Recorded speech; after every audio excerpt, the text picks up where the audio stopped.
Ok? Ok, va bene, abbiamo detto tutto qua. Va bene. Amici telespettatori, Alberto vi saluta per la rubrica dei cuori solitari e vi saluta anche.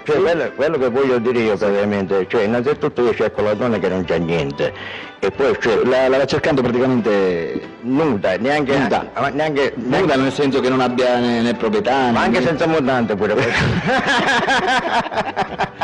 glieli fa lei praticamente. basta cioè che casa non ce n'è e che sia nubile, cioè deve essere schietta praticamente. Nubile, cioè non è che gioca la donna praticamente che c'ha la casa e quindi lei la va cercando da 50 anni però nubile, anche pure 40 anni, cioè anche pure lei, cioè, deve essere pure contenta praticamente, che viene a abitare cioè a casa mia praticamente. Cioè noi praticamente abbiamo messo l'età limite, cioè massimo 50 anni, massimo 50 più casi logicamente. Cioè, e che viene a abitare a casa mia, non ne possiamo fare tanto da lei e tanto da me, no, questo non è possibile praticamente. Va bene, non mi interessa che sia cioè, una donna che non c'ha niente, una donna povera. Glielo vuole fare lei? Che ci penso io poi quello che può fare. Ok.